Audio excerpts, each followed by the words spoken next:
You remember a world that had edges, sharp, distinct lines where the truth began and where the comfortable lie ended. You remember a time when words possessed a singular, static definition, anchored in a reality that everyone agreed upon, even if they disagreed on how to interpret it. But that memory is fading. It feels distant now, like a transmission from a dying star, distorted by a gravitational pull you cannot see but certainly feel. You have noticed the slippage, a news headline that contradicts the event you watched unfold live, a definition in the dictionary that quietly inverted overnight, a historical figure whose statue was not toppled, but whose context was surgically removed until the marbles stood for nothing at all. You feel a splinter in your mind, a nagging sensation that the ground beneath your feet is shifting, not geologically, but conceptually. You try to point it out, to anchor yourself to a fact, but the fact dissolves in your hands. You are told you are mistaken. You are told you are remembering wrong. You are told that your insistence on objective reality is in itself an act of aggression. And because you are a good person, because you possess the biological imperative to belong to the tribe, you hesitate. You blink. And in that split second of hesitation, the world is rewritten. It didn't happen with a bang or a boot stamping on a human face forever. That is the old nightmare, the analog fear of the 20th century. The new nightmare is far more efficient because it is seductive. It does not demand your submission, it solicits your agreement. It arrives not as a soldier breaking down your door, but as a moral safety update, a protective layer meant to shield the vulnerable from harm. This is the architecture of weaponized virtue. It is a system that recodes the operating system of civilization by exploiting your highest evolutionary instinct, empathy. By framing censorship as compassion and reality denial as kindness, the mechanism bypasses your critical defenses entirely. You lower the drawbridge for the Trojan horse because it is painted in the colors of tolerance. But inside, the soldiers are waiting, and their objective is not to conquer your territory, but to colonize your perception. Consider the concept of neural recalibration. In a standard totalitarian regime, the state forces you to say 5 is 4. You know it is a lie, they know it is a lie, but you say it to survive. The tension remains. In the era of weaponized virtue, the goal is to make you truly believe that 5 is 4, because believing otherwise would be hurtful to those who cannot count to 5. The mathematical truth becomes secondary to the moral utility. This is not lying. This is a fundamental restructuring of how the brain processes information. We are witnessing a mass cognitive shadowing event where the object of focus, reality, is obscured by the shadow of moral posturing. The shadow becomes more real than the object.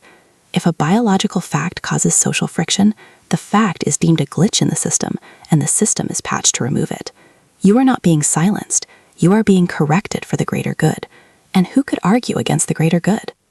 To understand how we arrived at this precipice, we must perform an autopsy on the language itself. Words are the source code of human consciousness. If you control the definitions, you control the thoughts that can be thought. We have moved beyond simple propaganda into a realm of linguistic terraforming.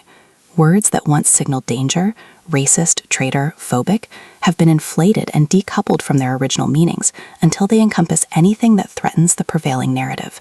This is not accidental semantic drift. It is systemic redaction.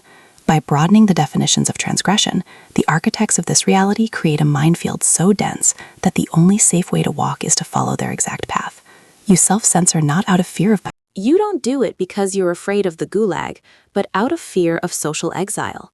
You become your own jailer, frantically polishing the bars of your cell, convinced that the cage is actually a fortress protecting you from the chaos outside. The genius of this mechanism lies in its decentralized nature. There is no single dictator barking orders from a balcony. There is no central committee signing death warrants. Instead, the enforcement is crowdsourced. It is peer-to-peer surveillance, driven by the dopamine hit of moral superiority. When reality is replaced by a moral hierarchy, pointing out a heretic becomes a way to signal your own status.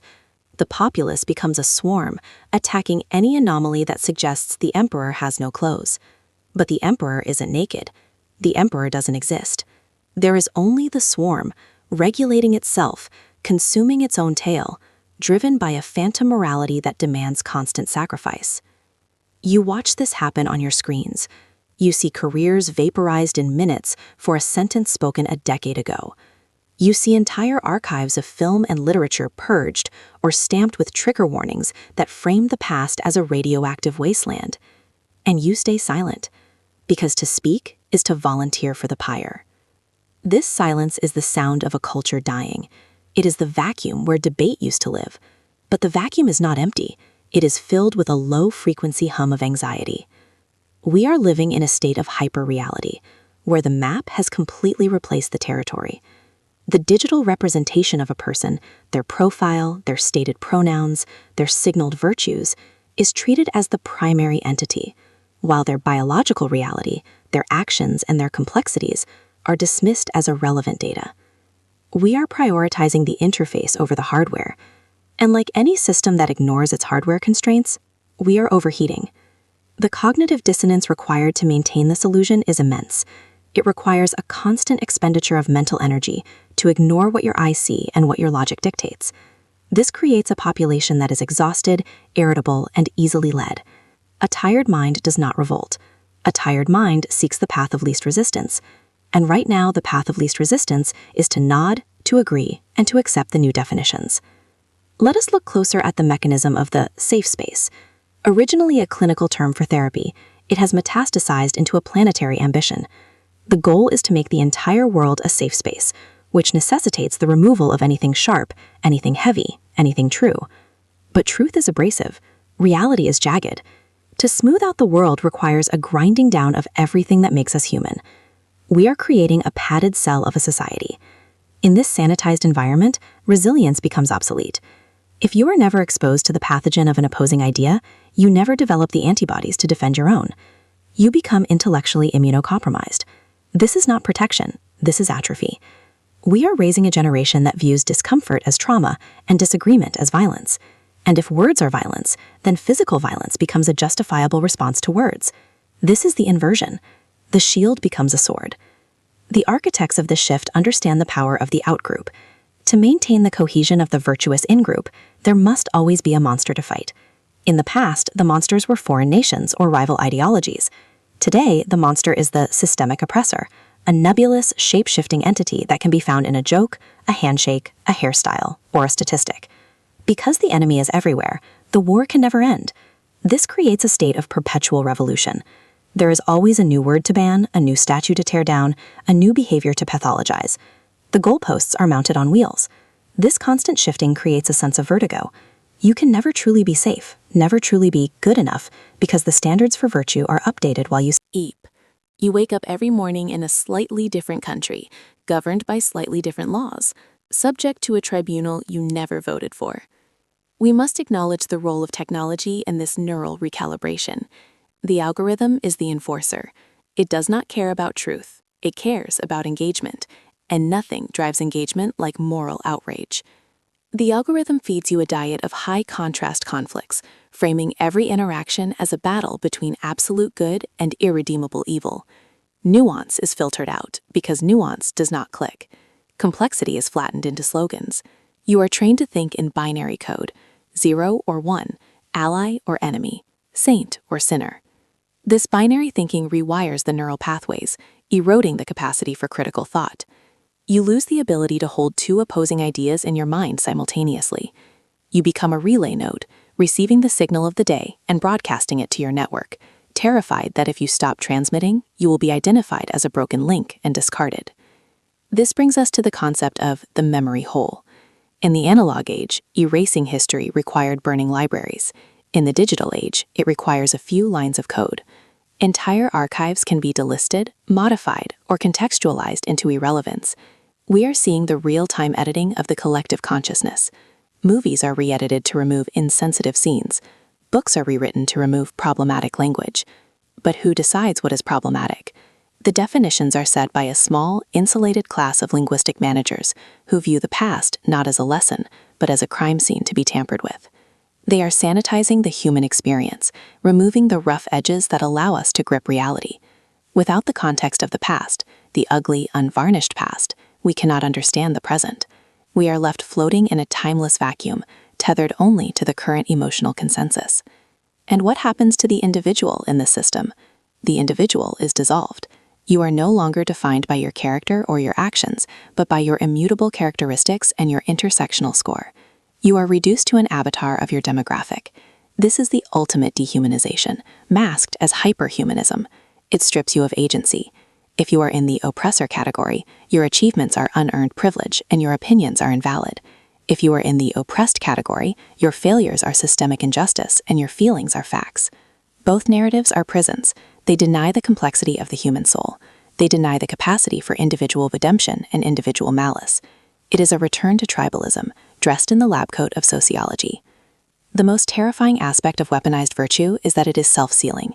Any criticism of the system is taken as proof of your moral deficiency. If you question the efficacy of the new rules, it is because you want to harm the vulnerable. If you present data that contradicts the narrative, it is because the data is biased. The system has immune responses designed to attack skepticism before it can take root. It creates a closed loop of logic where the conclusion is assumed in the premise. You are guilty until proven innocent, but there is no mechanism for proving innocence, only for endless apology. And the apologies are never enough. They only serve as blood in the water, attracting more sharks. The act of apology validates the accusation. It confirms that you have sinned against the new religion. We are witnessing the death of the competency hierarchy. In a world governed by weaponized virtue, merit is suspect. Competence is viewed as a mask for privilege. We are dismantling the systems that keep the lights on, the planes in the air, and the water clean, replacing them with systems optimized for equity of outcome. But physics does not care about equity. Engineering does not care about feelings. A bridge built on good intentions but bad math will collapse. We are slowly eroding the foundational skills that sustain civilization, trading technical expertise for ideological purity. We are promoting the faithful rather than the capable. And when the systems inevitably fail, the failure will be blamed on sabotage or the legacy of the past rather than the incompetence of the present. This is a crisis of reality. We are drifting into a dark age of subjectivism, where my truth and your truth are treated as equal, even if one is based on gravity and the other on a wish. But reality is the one thing you cannot opt out of. It is the rock that breaks the ship, no matter how noble the captain's intentions. The friction we feel, the social unrest, the mental health crisis, the sense of impending doom, this is the sound of the hull scraping against the rock. We are trying to navigate a complex, dangerous world using a map drawn by children who have never left the nursery. We are weaponizing empathy to destroy the very structures that allow empathy to exist. Because true empathy requires truth. You cannot help someone if you refuse to diagnose their actual condition because the diagnosis sounds mean. That is not compassion, that is negligence. The silence you hear in the public square is not peace. It is fear. It is the held breath of a population waiting for the other shoe to drop. It is the quiet calculation of millions of people deciding that it is safer to retreat into private spheres, to disconnect, to let the world burn, rather than risk being burned themselves. But this retreat only accelerates the collapse. It leaves the public square open to the most radical, the most unhinged, the most ruthless voices. It abandons the culture to the zealots, and the zealots will not stop. They cannot stop. Their ideology is a consuming fire that requires constant fuel. When they run out of witches to burn, they will burn each other. We are already seeing the purges begin within the inner circles. The revolution always eats its own children. But by the time the fire burns itself out, what will be left? The institutions are being hollowed out, wearing the skin of their former selves, but possessing none of their internal organs. The universities, the media, the corporate boardrooms, the scientific journals, they have been captured. They speak the language of the new faith. To reclaim them requires more than debate. It requires a fundamental reassertion of objective reality. It requires the courage to say no, to say this is not true, to say 2 + 2 is 4, even when the mob is screaming that it is 5. It requires a willingness to be cast out, to be labeled, to be smeared. It requires a rejection of the bribe of social comfort. This is the precipice. We are standing on the edge of a new dark age, illuminated by the glowing screens of our own surveillance devices. It is a soft totalitarianism, wrapped in cotton wool, administered by HR departments and safety committees. It does not want your body, it wants your soul. It wants you to voluntarily surrender your perception to the collective. It wants you to admit that you cannot trust your own eyes. It wants you to be grateful for the correction. It wants you to thank the censor. And the tragedy is, we are letting it happen. We are sleepwalking into the cage because the door is held open by people smiling. We are trading freedom for the feeling of safety, and in the end, we will have neither. The reality rewrite is nearly complete. The ink is drying. The definitions are locking into place. The history books are being pulped. The statues are gone. The edges of the world are blurring into a gray fog of consensus.